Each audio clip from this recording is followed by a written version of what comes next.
ಯಡಿಯೂರಪ್ಪನ ಮಗನಿಗೆ ಒಟ್ಟುರಿ, ಕುಮಾರಸ್ವಾಮಿಗೆ ಒಟ್ಟುರಿ. ಇದನ್ನ ನೀವು ಸಹಿಸಿಕೊಳ್ಳಕ್ಕೆ ತಯಾರಾಗಿದ್ದೀರಾ? ಇದನ್ನು ಸಹಿಸಿಕೊಳ್ಳಕ್ಕೆ ತಯಾರಾಗಿದ್ದೀರಾ? ನಾನು ಒಂದೇ ಒಂದು ಮಾಡಿದ ತಪ್ಪೇನಪ್ಪ ಅಂತಂದ್ರೆ, ಈ ರಾಜ್ಯದ ಬಡವರಿಗೆ ಆರ್ಥಿಕವಾಗಿ ಸಾಮಾಜಿಕವಾಗಿ ಶಕ್ತಿ ತುಂಬಬೇಕು. ಬಾಬಾ ಸಾಹೇಬ್ ಅಂಬೇಡ್ಕರ್ ಅವರು ಕೊಟ್ಟಿರ್ತಕ್ಕಂಥ ಸಂವಿಧಾನದ ರೀತಿಯ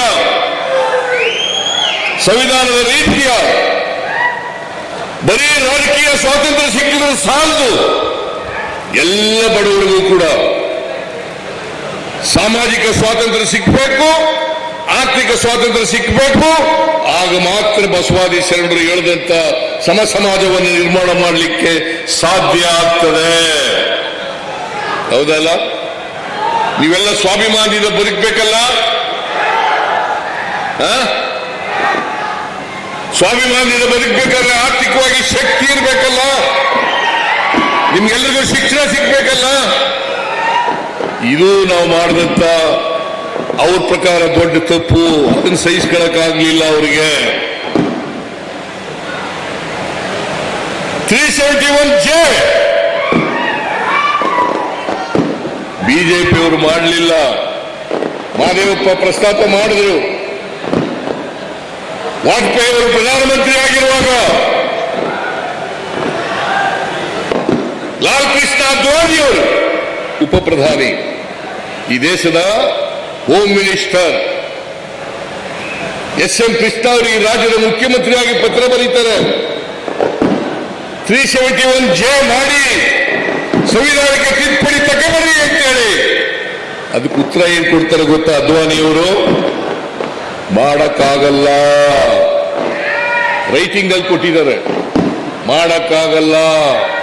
ಮಾಡಿದ್ರೆ ಬೇರೆ ರಾಜ್ಯಗಳಲ್ಲಿ ಬೆಂಕಿ ಹತ್ಕೊಂಡ್ಬಿಡ್ತದೆ. ಅದಕ್ಕೋಸ್ಕರ ಮಾಡಕ್ಕಾಗಲ್ಲ. ಅದ್ವಾನಿಯವರು ಯಾವ ಪಾರ್ಟಿಯವರು? ಬಿಜೆಪಿ. ನಾಚಿಕೆ ಆಗಲ್ಲ ಇವರಿಗೆ? ನಾಚಿಕೆ ಆಗಲ್ಲ? ಮಲ್ಲಿಕಾರ್ಜುನ ಖರ್ಗೆ ಅವರು, ಧರ್ಮಸಿಂಗ್ ಅವರು, ಅನೇಕ ಹೋರಾಟಗಾರರು 371Jಗೋಸ್ಕರ ಹೋರಾಟ ಮಾಡಿ ಇವತ್ತು ರಾಜ್ಯಕ್ಕೆ 371 2013ರಲ್ಲಿ ಸಂವಿಧಾನ ತಿದ್ದುಪಡಿ ಆಯಿತು. ಮನಮೋಹನ್ ಸಿಂಗ್ ಅವರು ಮಾಡಿದ್ರು. ಇದನ್ನು ಮಾಡಲಿಕ್ಕೆ ಸೋನಿಯಾ ಗಾಂಧಿ ಅವರು, ರಾಹುಲ್ ಗಾಂಧಿ ಅವರು ಮನಮೋಹನ್ ಸಿಂಗ್ ಅವರಿಗೆ ಶಿಫಾರಸನ್ನು ಮಾಡಿ ಮಲ್ಲಿಕಾರ್ಜುನ ಖರ್ಗೆ ಅವರು, ಧರ್ಮಸಿಂಗ್ ಅವರ ಸತತ ಪ್ರಯತ್ನದಿಂದ ಸಂವಿಧಾನ ತಿದ್ದುಪಡಿ ಆಯಿತು. 371J ಸೇರ್ಪಡೆ ಆಯಿತು. ನಾನು ಮುಖ್ಯಮಂತ್ರಿ ಆಗಿದ್ದಾಗ 2013ರಲ್ಲಿ ನಾನು HK ಪಾಟೀಲ್ರ ಅಧ್ಯಕ್ಷತೆಯಲ್ಲಿ ಉಪಸಮಿತಿಯನ್ನು ಮಾಡಿದೆ. ಉಪಸಮಿತಿಯನ್ನು ಮಾಡಿ ಅವರು ವರದಿ ಕೊಟ್ಟರು. ಬಹುಶಃ ಶರಣ್ ಪ್ರಕಾಶ್ ಪಾಟೀಲ್ ಕೂಡ ಮೆಂಬರ್ ಆಗಿದ್ರು. ಅದಕ್ಕೆ ನೀನು ತಂಗಡಿಗಿನೂ ಮೆಂಬರ್ ಆಗಿದ್ರು. ಅವರು ವರದಿ ಕೊಟ್ಟ ತಕ್ಷಣ ಯಥಾವತ್ತಾಗಿ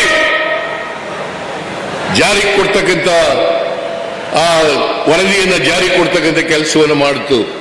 ಅದು ಮಾಡದ್ರಿಂದ ಇವತ್ತು ಅನೇಕ ಜನ ಡಾಕ್ಟರ್ಗಳಾದ್ರು, ಅನೇಕ ಜನ ಇಂಜಿನಿಯರ್ಗಳಾದ್ರು, ಅನೇಕ ಜನ ಟೀಚರ್ಗಳಾದ್ರು, ಅನೇಕ ಜನ ಕೆಲಸಕ್ಕೆ ಸೇರಲಿಕ್ಕೆ ಸಾಧ್ಯ ಆಯಿತು. ನಾವು ಈ ಭಾಗದಲ್ಲಿ 1,09,000 ಹುದ್ದೆಗಳನ್ನು ಗುರುತು ಮಾಡಿದ್ದೀವಿ. 9,000. ಅದರಲ್ಲಿ ಈಗಾಗಲೇ 89,000 ಹುದ್ದೆಗಳನ್ನು ಭರ್ತಿ ಮಾಡಿದ್ದೀವಿ. ಇನ್ನು ಉಳಿದಂತ ಹುದ್ದೆಗಳನ್ನು ಕೂಡ ಹಂತ ಹಂತವಾಗಿ ಭರ್ತಿ ಮಾಡಿದ್ದೀವಿ. ಈ ವರ್ಷ, ಕಳೆದ ವರ್ಷ 3,000 ಕೋಟಿ ರೂಪಾಯಿ ಕೊಟ್ಟಿದ್ದೆ. ಈ ವರ್ಷ 5,000 ಕೋಟಿ ರೂಪಾಯಿಗಳನ್ನ ಹೈದರಾಬಾದ್ ಕರ್ನಾಟಕ, ಕಲ್ಯಾಣ ಕರ್ನಾಟಕ ಅಭಿವೃದ್ಧಿಗೆ ಕೊಟ್ಟಿದ್ದೇನೆ. ಬಿಜೆಪಿಯವರು ಕೊಟ್ಟಿದ್ರ? ಬಿಜೆಪಿಯವರು ಕೊಡ್ಲಿಕ್ಕಾಗಿರ್ಲಿಲ್ಲ. ಯಾವತ್ತೂ ಕೂಡ ಅವರು ಅಭಿವೃದ್ಧಿ ಕೆಲಸಗಳು ಮಾಡಿರಲಿಲ್ಲ. ಪ್ರಜಾಪ್ರಭುತ್ವದ ನಂಬಿಕೆ ಇಲ್ಲಿ ಇರತಕ್ಕಂಥವರು ಅವರು, ಸಂವಿಧಾನದಲ್ಲಿ ನಂಬಿಕೆ ಇಲ್ಲಿ ಇರತಕ್ಕಂಥವರು ಅವರು, ಬಡವರ ವಿರೋಧಿಗಳು, ಹಿಂದುಳಿದವರ ವಿರೋಧಿಗಳು, ಅಲ್ಪಸಂಖ್ಯಾತರ ವಿರೋಧಿಗಳು, ಮಹಿಳೆಯರ ವಿರೋಧಿಗಳು. ಯಾಕಂತಂದ್ರೆ ಸಾಮಾಜಿಕ ನ್ಯಾಯಕ್ಕೆ ವಿರುದ್ಧವಾಗಿರ್ತಕ್ಕಂಥವರು ಭಾರತೀಯ ಜನತಾ ಪಕ್ಷದವರು.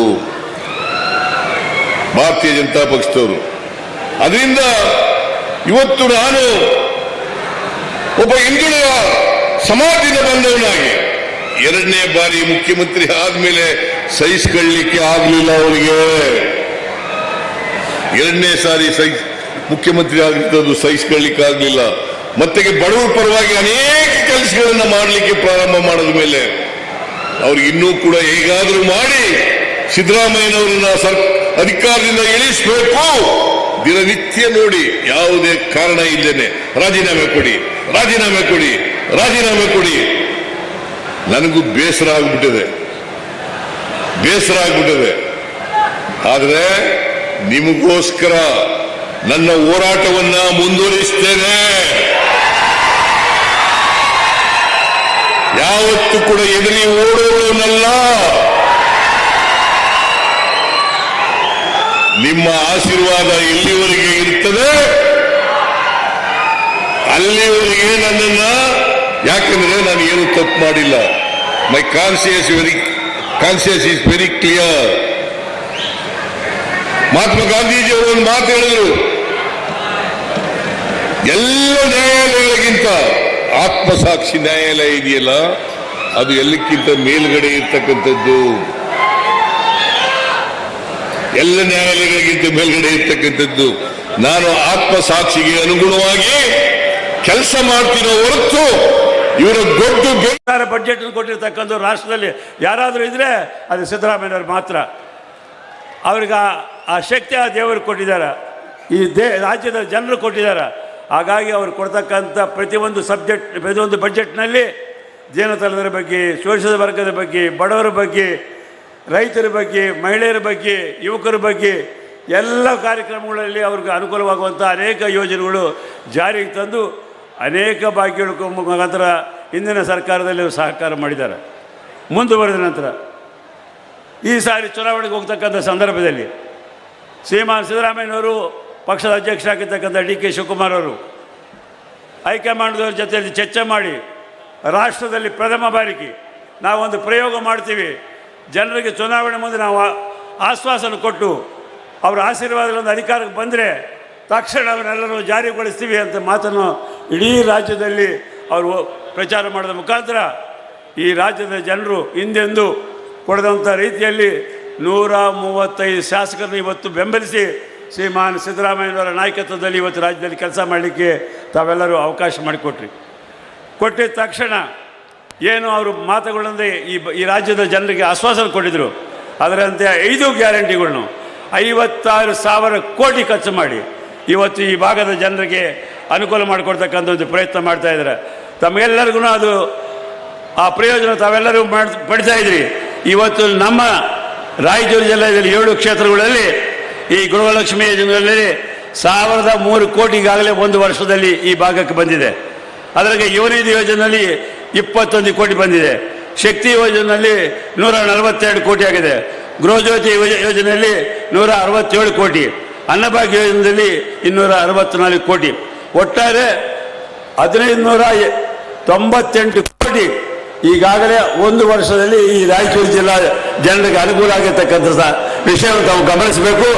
ಯಾವ ಮಾತು ಕೊಟ್ಟಿದ್ರು ಸಿದ್ದರಾಮಯ್ಯ ಬಾಯಿನಲ್ಲಿ ಬಂತು, ಆ ಮಾತಿನಂತೆ ಇವತ್ತು ಏನೇ ಕಷ್ಟ ಬಂದರು, ಕೇಂದ್ರ ಸರ್ಕಾರ ಎಷ್ಟೇ ತೊಂದರೆ ಕೊಟ್ಟರು, ಎಷ್ಟೇ ಬರಗಾಲ ಆದರು, ಯಾವುದೇ ಯೋಜನೆಗಳು ಕೇಂದ್ರ ಸರ್ಕಾರದವರು ಕೊಡಲೇ ಸಹಿತು ಏನು ಮಾತು ಕೊಟ್ಟಿನಿ ಆ ಮಾತನ್ನು ನಾನು ಉಳಿಸ್ಕೊಂಡು ಹೋಗ್ತೇನೆ ಅಂತ ಹೇಳಿ ಶ್ರೀಮಾನ್ ಸಿದ್ದರಾಮಯ್ಯನವರು ಡಿ.ಕೆ. ಶಿವಕುಮಾರ್ ಅವರು ಮಾಡಿರ್ತಕ್ಕಂಥ ಒಂದು ಪ್ರಯತ್ನ ಮುಂದುವರಿತಾ ಇದೆ.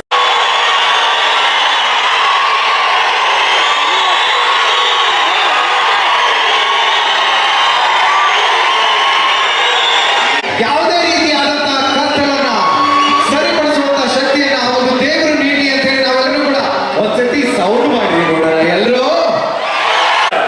ಶ್ರೀಮಾನ್ ಸಿದ್ದರಾಮಯ್ಯ 2013 ಸಿಕ್ತು.